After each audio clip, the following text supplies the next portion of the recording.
Bonjour à tous, je vous souhaite la bienvenue sur Les Livres s'enchaînent. Aujourd'hui, je vous présente Guerre et pluie de Velibor Čolić, paru aux éditions Gallimard. J'avais déjà sur la chaîne présenté le précédent roman de cet auteur, Le Livre des départs. C'était un livre qui était euphorisant. On avait vraiment la sensation que l'auteur l'avait écrit en étant lui-même euphorique et en réussissant à transmettre cette euphorie au lecteur. Là, c'est un peu différent. Il y a beaucoup de nostalgie dans ce roman et je dirais même une pointe de regret. Regret de l'auteur vis-à-vis de sa Yougoslavie natale. Regret de la guerre qui est tombée sur son peuple comme une fatalité, regret des 27 premières années de sa vie où il vivait heureux avec le maréchal Tito comme dirigeant de la Yougoslavie. La nation avait coulé ses fondements sous un socialisme effectivement un petit peu radical, mais lui et sa famille faisaient partie de ce qu'on pouvait appeler la classe moyenne et personne ne se plaignait de son sort. Velibor était animateur radio dans la radio régionale. Il franchissait régulièrement la ligne rouge en faisant passer sur sa radio des groupes américains et personne ne venait l'embêter pour ça.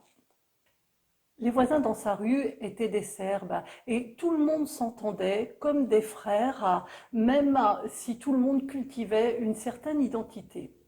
Velibor a vu le bloc soviétique s'effriter sous ses yeux sans vouloir y croire. Il s'est retrouvé enrôlé et de toutes ses forces, il a essayé pendant tout le temps où il était à la guerre de se montrer un guerrier humaniste et d'avaler les horreurs les unes après les autres sans jamais réellement les digérer. Ce roman est constitué de 3 parties. Dans la première partie, il explique une maladie auto-immune qui s'est emparée de lui ces dernières années et qui, selon lui, est la guerre qu'il n'a jamais digérée et qu'il régurgite sous la forme de boutons, de furoncles.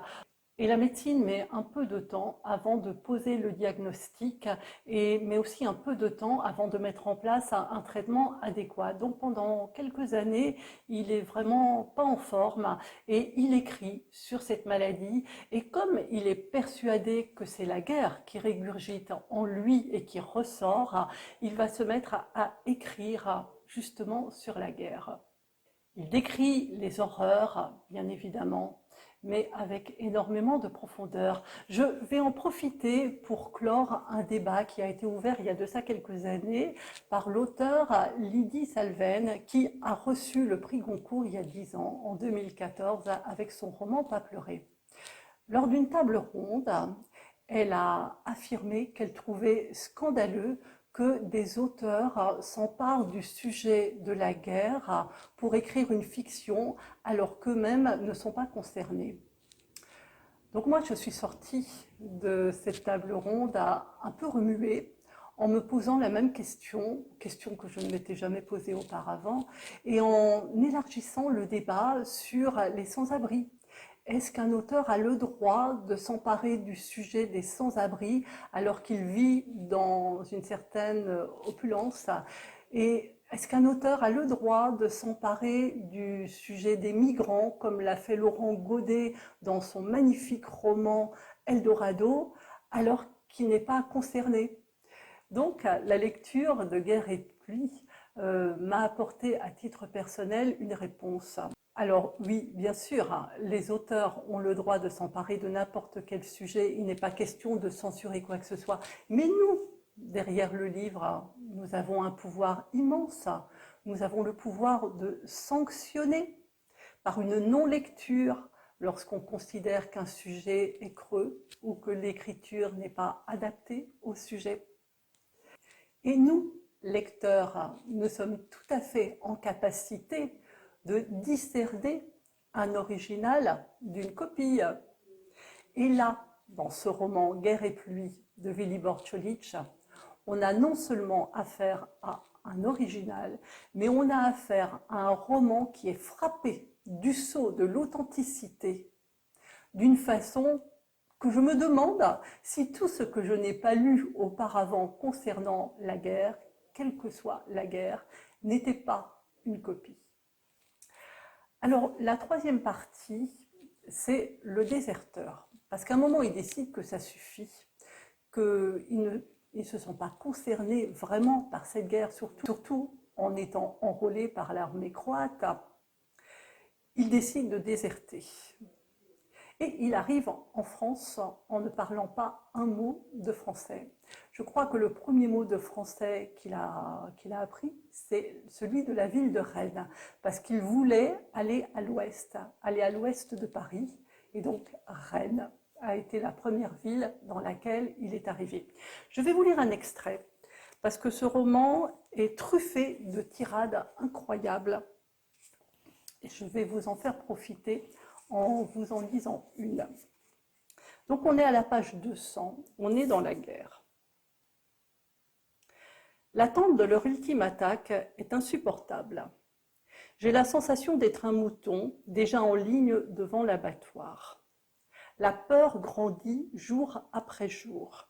Une terrible peur organique et physique qui me coupe le souffle et crispe tous les muscles de mon corps. Un par un, je ressens chaque spasme séparément.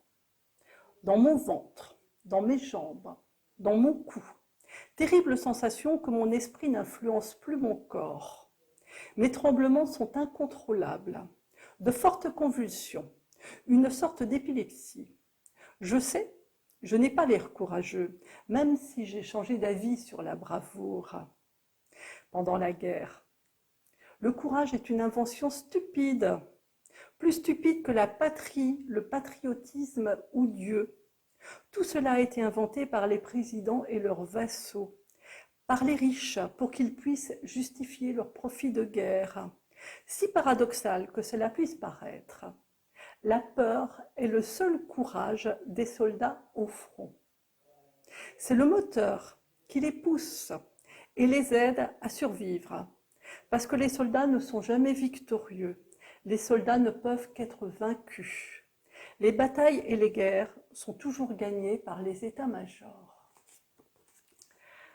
Alors, pour ceux qui ont... Je vais descendre un peu, voilà. J'aimerais montrer en même temps le titre et l'édition. Je ne l'ai pas dit, mais c'est édité chez Gallimard et Velibor Čolić est édité chez Gallimard depuis un moment.